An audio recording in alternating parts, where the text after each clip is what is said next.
इतिहास के पन्नों के ठीक पीछे कुछ ऐसा छिपा है जो सदियों से साये में काम कर रहा है। आज के इस विश्लेषण में हम एक ऐसी प्राचीन किंवदंती की गहराई में उतरने वाले हैं जो सिर्फ एक मिथक नहीं है। ये है 9 अज्ञात पुरुष, अशोक के गुप्त ज्ञान के रक्षक। एक ऐसा रहस्यमयी आदेश जो शायद दुनिया के सबसे खतरनाक ज्ञान की पहरेदारी कर रहा है। हम सब ने दुनिया भर की कई कुख्यात सीक्रेट सोसाइटीज के बारे में सुना है ना? लेकिन इस समूह को अक्सर इल्यूमिनाटी का भारतीय संस्करण कहा जाता है। इल्यूमिनाटी का नाम सुनते ही हमारे दिमाग में दुनिया पर नियंत्रण और अथाह गुप्त शक्ति का विचार आता है। ये तुलना ही दाव को अकल्पनीय रूप से ऊंचा कर देती है। मतलब ये कोई साधारण समूह नहीं है। इसकी पहुंच और प्रभाव को वैश्विक स्तर के सबसे शक्तिशाली समाजों के बिल्कुल बराबर माना जाता है। ये सच में दिमाग घुमा देने वाली बात है।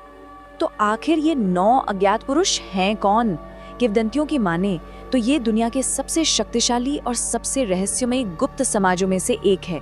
एक ऐसा समूह जिसके पास अकल्पनीय शक्ति है और सबसे बड़ी बात, उन्होंने इस शक्ति को हमेशा दुनिया की नजरों से पूरी तरह छिपा कर रखा है। उनका रहस्यमय होना ही उनकी सबसे बड़ी ताकत है। वे हमेशा हमारी पहुंच से बाहर है, फिर भी माना जाता है कि उनका प्रभाव हर जगह मौजूद है। पहला भाग, कलिंग का रक्त, एक दर्दनाक उत्प्रेरक। आइए समय में थोड़ा पीछे चलते हैं, वर्ष 273 ईसा पूर्व। इस रहस्यमय समूह की नींव किसी और ने नहीं बल्कि स्वयं महान सम्राट अशोक ने रखी थी। ये विचार ही अपने आप में अचंभित करने वाला है। दुनिया के सबसे महान और प्रसिद्ध सम्राटों में से एक को आखिर एक ऐसे गुप्त समाज की आवश्यकता क्यों पड़ी जिसे हमेशा के लिए अंधेरे में रहना था? सत्ता के एकदम शिखर पर बैठकर भी ऐसा अदृश्य आदेश क्यों? 1 लाख। बस इस संख्या पर एक पल के लिए विचार करें। कलिंग के युद्ध में 1 लाख लोगों की जान गई थी। ये सिर्फ कोई ऐतिहासिक आंकड़ा नहीं है, ये एक अकल्पनीय त्रासदी थी। युद्ध के मैदान में बहे इस खून ने इतिहास में एक ऐसी भयानक गूंज पैदा की जिसने एक शक्तिशाली सम्राट की आत्मा को पूरी तरह से झकझोर कर रख दिया।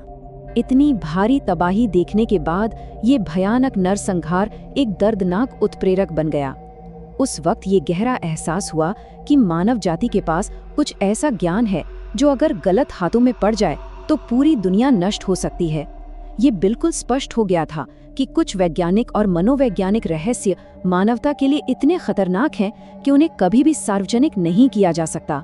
उन्हें हमेशा हमेशा के लिए छिपा कर रखना ही एकमात्र विकल्प बचा था। दूसरा भाग, 9 पुरुष 9 पुस्तकें, ज्ञान की वो रहस्यमयी तिजोरी। अब यहाँ सबसे दिलचस्प बात आती है। उस असीम और खतरनाक ज्ञान को किसी एक जगह नहीं रखा गया। इसे बहुत ही सावधानी से 9 अलग-अलग विषयों में बांटा गया और केवल 9 बेहद विश्वसनीय व्यक्तियों को सौंपा गया। हर एक व्यक्ति के पास सिर्फ एक विषय का पूर्ण ज्ञान था। ऐसा क्यों? ताकि कोई भी अकेला इंसान उस सर्वोच्च और विनाशकारी शक्ति का पूर्ण स्वामी न बन सके।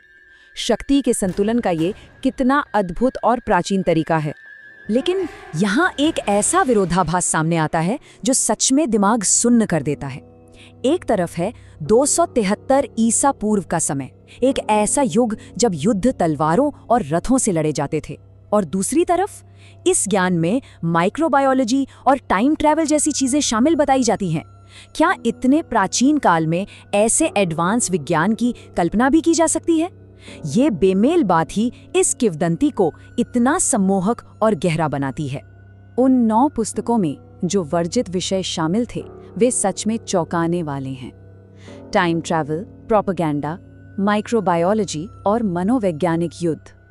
जनसमूह के दिमाग को पूरी तरह से नियंत्रित करना, बिना कोई हथियार उठाए पूरे के पूरे साम्राज्यों को नष्ट कर देना या महामारियों को ही हथियार बना लेना। जरा सोचिए, प्राचीन काल में इन रहस्यों का ज्ञान होना एक अकल्पनीय और खौफनाक शक्ति का प्रतीक है। तीसरा और अंतिम भाग, आज भी सुरक्षित, एक रहस्य, एक स्थायी पहेली।